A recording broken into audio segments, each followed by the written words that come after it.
TOD billing വരാൻ പോകുന്നു എന്ന വാർത്ത കേൾക്കുമ്പോൾ സാധാരണ ഒരാൾ ചിന്തിക്കുന്നത് എൻ്റെ വീട്ടിലെ കറണ്ട് ബില്ല് കൂടുമോ എന്നാണ്.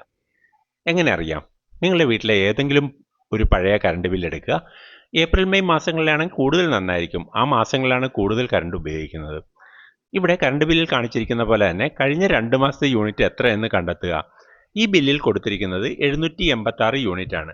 ഇത് 2 മാസത്തെ യൂണിറ്റ് ആയതിനാൽ ഒരു മാസത്തെ യൂണിറ്റ് കണ്ടെത്തുന്നതിന് കറണ്ട് ബില്ലിലെ യൂണിറ്റിന്റെ പകുതി എടുത്താൽ മതിയാവും. അല്ലെങ്കിൽ 2 കൊണ്ട് ഡിവൈഡ് ചെയ്താൽ ഒരു മാസത്തെ യൂണിറ്റ് ലഭിക്കും. പകുതി എടുക്കുമ്പോൾ 393 യൂണിറ്റ് ആണ്. ഈ ബില്ല് 250 യൂണിറ്റിൽ കൂടുതലായതിനാൽ നിങ്ങൾ TOD ബില്ലിങ്ങിലേക്ക് മാറും. 2024 ഈ കസ്റ്റമർ TOD ബില്ലിങ്ങിലായിരുന്നില്ല. കാരണം പണ്ട് ഒരു മാസം 500 യൂണിറ്റിൽ കൂടുതൽ ഉപയോഗിക്കുന്നവർക്കായിരുന്നു TOD ബില്ലിംഗ് വന്നുകൊണ്ടിരുന്നത്. എന്നാൽ ഇപ്പോൾ TOD ബില്ലിങ്ങിലായി. കാരണം 250 യൂണിറ്റിൽ കൂടുതലായി. 6-നും 10-നും ഇടയ്ക്കുള്ള സമയങ്ങളിൽ 125% കറണ്ട് ചാർജാണ് വന്നിരിക്കുന്നത്. വൈദ്യുതിയുടെ ഉപയോഗം ഏറ്റവും കൂടുതലുള്ളത് 6-നും 10-നും ഇടയ്ക്കാണ്. സാധാരണ 60 മുതൽ 70% വരെ പീക്ക് ടൈമിൽ വൈദ്യുതി ഉപയോഗിക്കുന്നു. നിങ്ങളുടെ വൈദ്യുതി ബില്ല് 20% മുതൽ 25% വരെ ഉയർന്നേക്കാം. അതായത് 4000 രൂപ കറണ്ട് ബില്ലുള്ളവർക്ക് 5000 രൂപ വരെ വന്നേക്കാം എന്നർത്ഥം.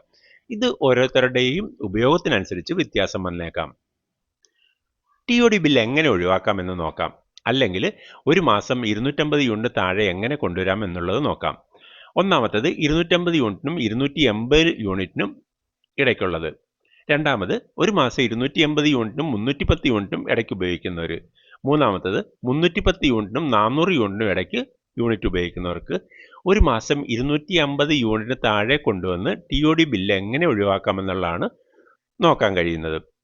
4 രീതിയിൽ ഇത് ഒഴിവാക്കാം. ഒരു രീതി നിലവിലുള്ള ഇൻവെർട്ടറിനെ സോളാർ ഇൻവെർട്ടർ ആക്കാം എന്നുള്ളതാണ്.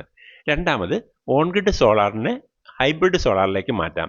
മൂന്നാമത് ഒരു ഓഫ് ഗ്രിഡ് സോളാർ വെച്ചുകൊണ്ട് TOD ബില്ലിംഗ് ഒഴിവാക്കാം. നാലാമത് ഹൈബ്രിഡ് സോളാർ ഇൻസ്റ്റാൾ ചെയ്തുകൊണ്ട് ഒഴിവാക്കാം.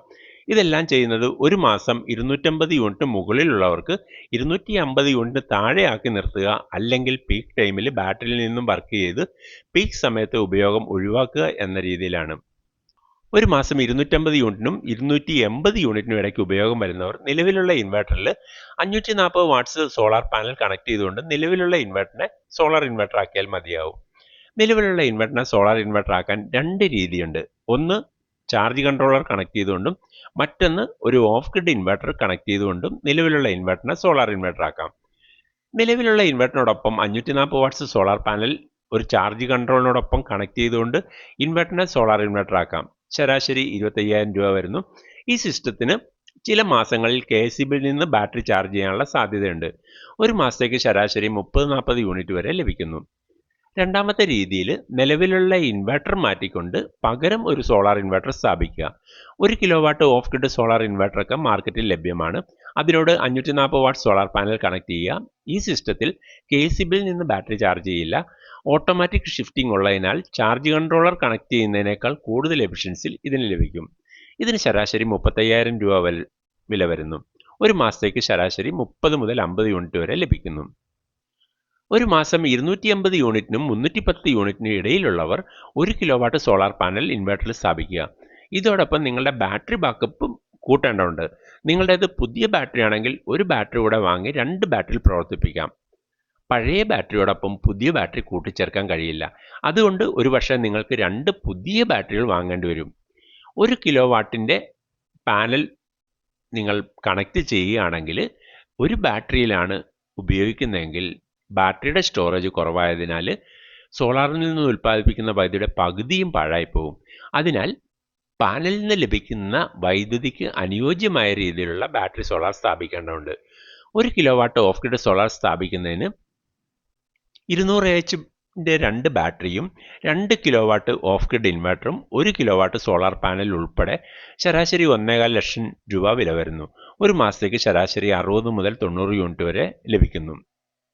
ഇനി 310 യൂണിറ്റിനും 400 യൂണിറ്റിനും ഇടയ്ക്ക് ഉപയോഗമുള്ളവർ 2 കിലോവാട്ട് സോളാർ പാനൽ സ്ഥാപിക്കുക. ഒരു 2 കിലോവാട്ട് ഓഫ് ഗ്രിഡ് സോളാർ സ്ഥാപിക്കുന്നതിന് 200 AHന്റെ 4 ബാറ്ററിയും 3.5 കിലോവാട്ടിൻ്റെ ഓഫ് ഗ്രിഡ് സോളാർ ഇൻവെർട്ടറും 2 കിലോവാട്ട് സോളാർ പാനൽ ഉൾപ്പെടെ ശരാശരി 2.5 ലക്ഷം രൂപ വില വരുന്നു.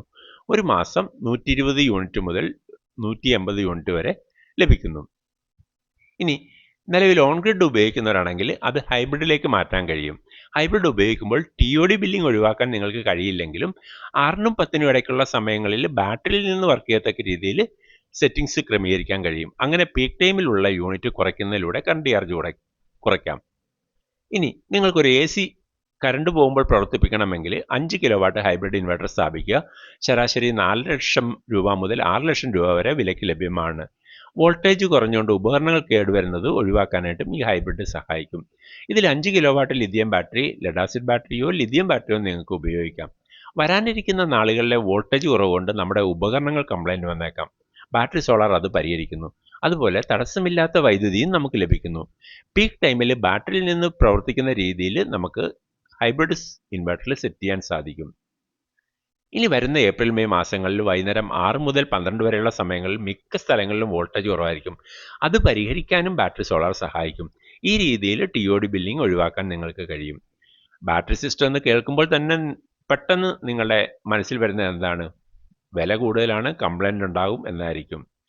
ലോൺ എടുത്ത് ബാറ്ററി സോളാർ വെച്ചാൽ ശരാശരി 5 മുതൽ 7 വർഷം കൊണ്ട് കറണ്ട് ചാർജ് കൊണ്ട് തന്നെ ലോണിൻ്റെ EMI അടച്ചു തീർക്കാം. യഥാർത്ഥത്തിൽ ബാറ്ററി എങ്ങനെ ഇൻസ്റ്റാൾ ചെയ്യണമെന്ന് അധികം ഇൻസ്റ്റാളർമാർക്കും അറിയില്ല. അതുകൊണ്ടാണ് കംപ്ലൈൻറ്റ് വരുന്നതിൻ്റെ ഒരു കാരണം. ഒരു 100 ബാറ്ററി എന്ന് പറഞ്ഞാൽ യഥാർത്ഥത്തിൽ 50 സ്റ്റോറേജുള്ള ബാറ്ററി എന്ന് വിചാരിച്ചാൽ മതി. കാരണം 50% ആവുമ്പോൾ അത് നേരെ KCBയിലേക്ക് ഷിഫ്റ്റ് ചെയ്യും.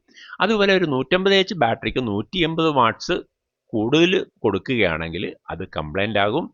അതിന് ലൈഫും കുറവ് ആകും. ലെഡ് ആസിഡ് ബാറ്ററിയേക്കാൾ വിലക്കുറവും സ്റ്റോറേജ് കൂടുതലും ലിഥിയം ബാറ്ററിക്കാണ്. ഇത് കേൾക്കുമ്പോൾ നിങ്ങൾക്ക് വിശ്വസിക്കാൻ പ്രയാസം തോന്നും. അത് സ്വാഭാവികമാണ്. ഈ ചാനലിലെ മുൻ വീഡിയോകൾ പരിശോധിച്ചാൽ അതിൻ്റെ യാഥാർത്ഥ്യം മനസ്സിലാവും. ഈ ചാനലിൽ 2 തരത്തിലുള്ള വീഡിയോകൾ ലഭ്യമാണ്. ദൈർഘ്യം കൂടിയ വീഡിയോകൾ സോളാർ ടെക്നീഷ്യന്മാർക്കുള്ളതും ദൈർഘ്യം കുറഞ്ഞ വീഡിയോകൾ പൊതുജനങ്ങൾക്കുള്ളതുമാണ്. ഈ ബാറ്ററി സിസ്റ്റത്തിൽ കറണ്ട് ചാർജ് സേവ് ചെയ്യുന്നത് കാണുമ്പോൾ നിങ്ങൾക്ക് വിശ്വസിക്കാനായിട്ട് പ്രയാസം തോന്നിയേക്കാം. സ്വാഭാവികമാണ്. ഇത് കറണ്ട് ചാർജ് കുറയുന്നതിന് പല കാരണങ്ങളുണ്ട്. ഒരു സംഗതി സ്ലാബ് മാറുന്നത് മുഖാന്തരവും മറ്റൊന്ന് താരിഫ് മാറുന്നതിനാലും കറണ്ട് ചാർജ് കൂടുതൽ ലാഭിക്കാൻ കഴിയും. ഒരു ഉദാഹരണം പറഞ്ഞാൽ, ഒരു യൂണിറ്റ് കൂടിയാൽ 400 രൂപ വരെ കൂടുന്ന സന്ദർഭങ്ങൾ ഉണ്ട്. ബാറ്ററി സിസ്റ്റം കേരളത്തിലെ ഭൂരിഭാഗം സോളാർ ഡീലർമാരും ചെയ്യുന്നില്ല. വളരെ കുറച്ചുപേർ മാത്രമാണ് ചെയ്യുന്നത്. നിങ്ങൾക്ക് ബാറ്ററി സിസ്റ്റം വെക്കാൻ ആഗ്രഹിക്കുന്നുവെങ്കിൽ ഇവിടെ കാണുന്ന വാട്സപ്പ് നമ്പറിൽ മെസ്സേജ് അയയ്ക്കുക. നിങ്ങളുടെ അടുത്തുള്ള സോളാർ ഡീലറുടെ നമ്പർ ഞങ്ങൾ നൽകുന്നതായിരിക്കും. നിങ്ങൾക്ക് ഈ വീഡിയോ ലഭിക്കുന്നത് സോളാർ ടെക് ട്രെയിനിങ് അക്കാഡമിയിൽ നിന്നാണ്. ഈ ഇൻസ്റ്റിറ്റ്യൂട്ട് സോളാറിന് പരിശീലനം കൊടുക്കുന്നു, അതുപോലെ കൺസൾട്ടൻസിയും പ്രദാനം ചെയ്യുന്നു. ഇത്രയും സമയം ഈ വീഡിയോ ശ്രദ്ധിച്ച നിങ്ങൾക്ക് ഓരോരുത്തർക്കും നന്ദി പറയുന്നു.